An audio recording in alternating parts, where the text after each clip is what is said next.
In 1914, at the outbreak of World War I, the Melbourne waterfront was a very different place. Warehouses, cold stores, fresh food markets, customs buildings and ferry stations spilled out into the streets and laneways of Melbourne's south and west. First time down here, I think it would have looked like chaos. There would seem to be traffic jams everywhere. There would be people coming and going and talking about things in an argot that you wouldn't really understand, and the discussion would be about, you know, the price of wool at the wool exchange and the difficulty of getting a ship in and out. So this is a really thriving part of the city. The Port of Melbourne was the main port of Australia.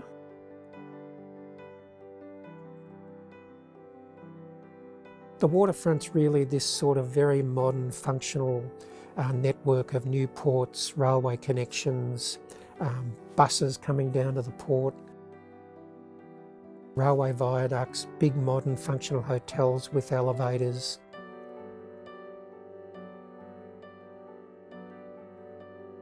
And you would actually probably come across, I think, a much more multicultural environment than nowadays we give it credit for.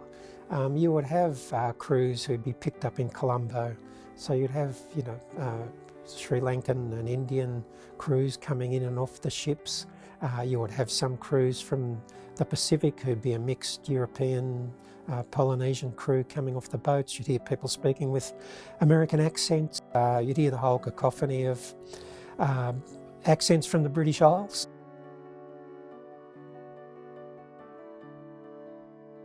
Some of the shipping lines, at least up until the start of the war, were German owned. Some of the ships coming in were Swedish owned, Dutch shipping lines. So in lots of ways, quite an exciting landscape.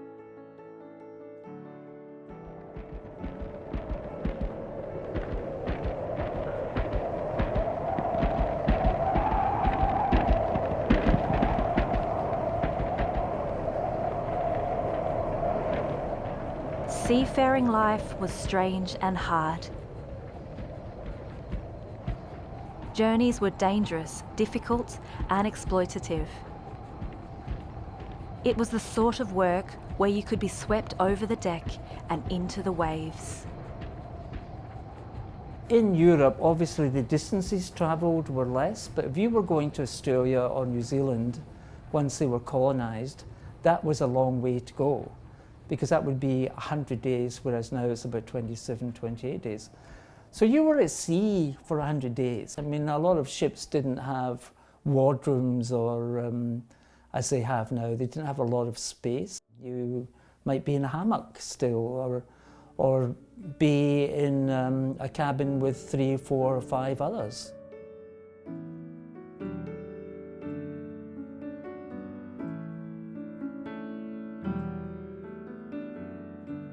Seafarers started life young as child apprentices who could spend their entire working lives as ship's crew. Sailors were ashore for weeks at a time while waiting for their ship to unload, reload and provision. Like today's fly-in, fly-out workers of remote mining towns, they were cashed up but isolated. So you get into Melbourne or Sydney, into the colony, and you've got some money in your pocket because you may be paid off. What are you going to do? Well, you might go to the closest pub, or someone might entice you to go into lodgings, and then suddenly you can be taken away and put on another ship, and suddenly you're back at sea. So there were issues in relation to that, and that again is why Bethel came out to Australia and New Zealand and set up the missions.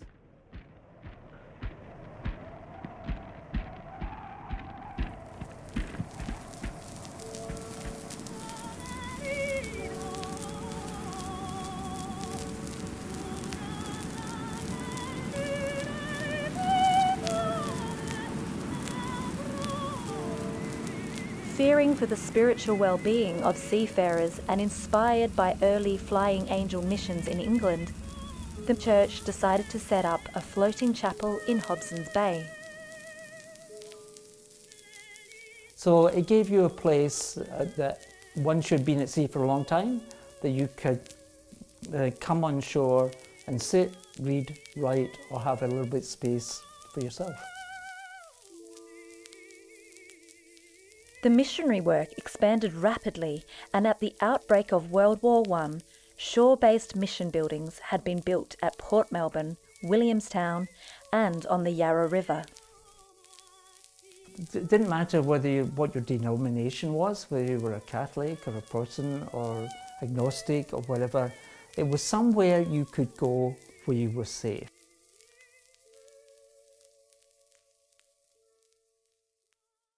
I mean, it started off as the Bethel Institute in the 1850s, and then it became part of the missions to seafarers in 1907 when the Reverend Goldsmith came over. The charismatic chaplain, Gurney-Goldsmith, firmly believed women should be more involved. To this end, he called upon Ethel Godfrey, a well-connected member of Melbourne's high society. Miss Godfrey was a formidable force. Together, they created a group they called the Ladies Harbour Lights Guild. The ladies were a who's who of Melbourne. They were proficient fundraisers. Women had always been involved in the mission in some way. But this particular group were experienced. They set up a structure which recruited not only local members, but also members around the state.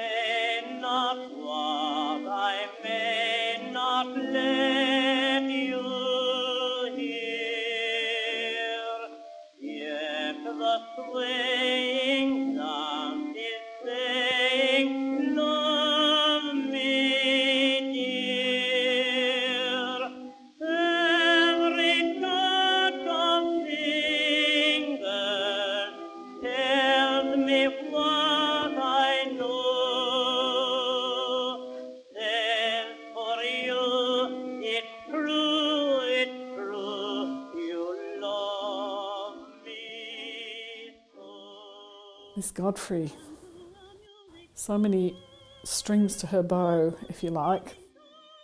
Because of her position as daughter of a settler and landholder, she was very well connected.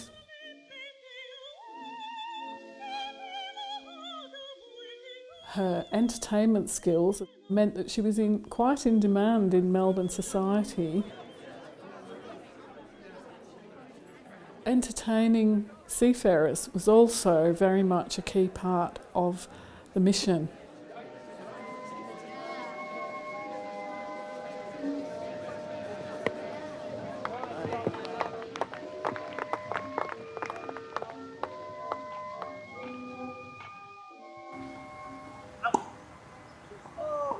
It was about making use of idle hands, if you like, to occupy a group of people who might be otherwise loose on the streets and getting into trouble.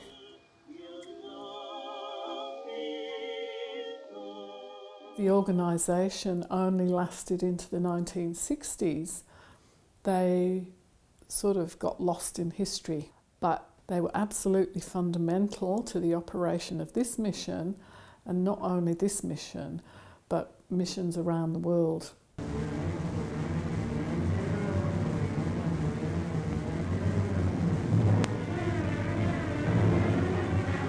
Admiral Van Scheer, the fleet's commander, hopes to fall upon a British squadron, destroy it, and slip back into his base.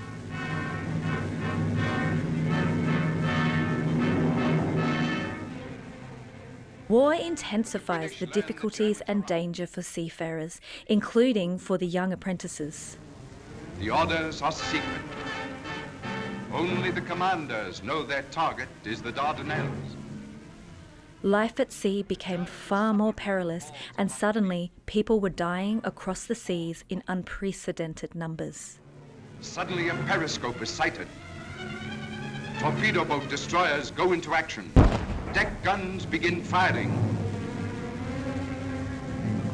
Some sailors left the merchant marine and joined the navy to fight. Others worked on ships requisitioned to transport troops and And supplies. the enemy disappears. Well, the Royal Navy has armaments and actually looks after the security of the country. The Merchant Navy are the seafarers who are actually carrying cargo. So they're the commercial side of shipping. And they are the ones who are more at risk really in terms of war because they can't fight back or it's fairly limited. Shipping to Australia was much reduced during the war years, and this placed pressure on those whose livelihood depended on transport. But the work of the mission went on.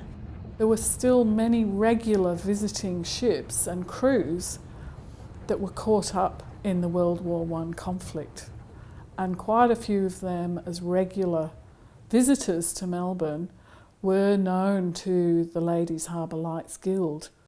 War had a fairly immediate impact. You had the organisation of women's groups, for instance, into doing a lot of charity work, and that really starts to become quite extensive. And then moves into a period of a lot of fundraising for the war that is done in a very visible ways, often through women's groups that are local groups. The mission's ongoing work was complicated by the unfortunate instruction from Melbourne Port's bureaucracy that the just-built mission building needed to be demolished to make way for port facilities. Undeterred, the women of the Harbour Lights raised the funds to help build not just a new building, but an architectural marvel. So the architect would have tried to understand the need, tried to understand what he needed to bring to the lives of the people who were going to use the space, to the lives of the community who would use the space. And then clearly there was this overarching spiritual kind of association. How can I give them somewhere that's spiritual, that gives them a place to remove themselves from the street outside? The main building and the chapel were completed before the end of World War I, despite the labour shortage and the need to compete with fundraising for the war effort. How can I give them a home in a city that's possibly not their home? Those sorts of narratives are wound into the architectural solution here. The chapel was dedicated to the memory of the merchant marine who lost their lives in the conflict that would become known as the Great War.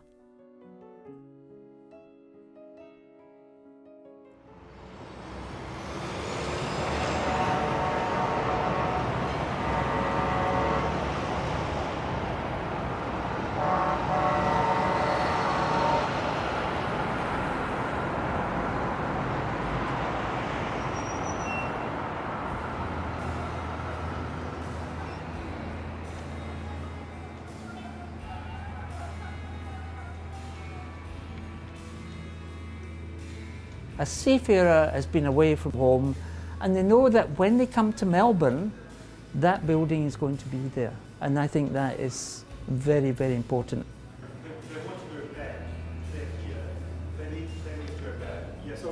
They still have exactly the same needs as what they had 50, 100 years ago, and that's why we're still here.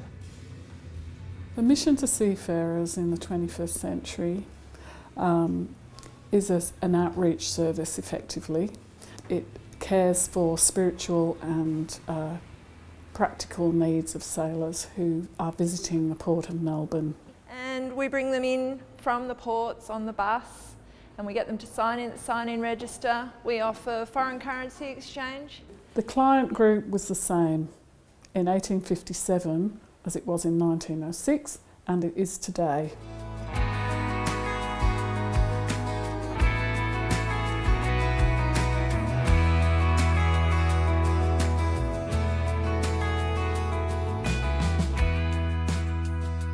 The building, in a sense, becomes a memorial to the work of the women.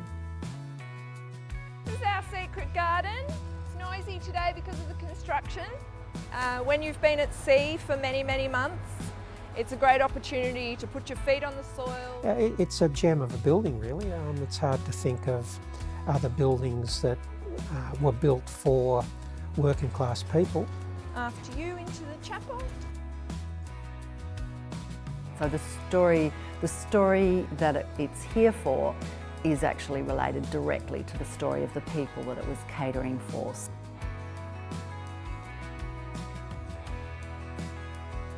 There's work to be done on it, but there's always work to be done on it. But it is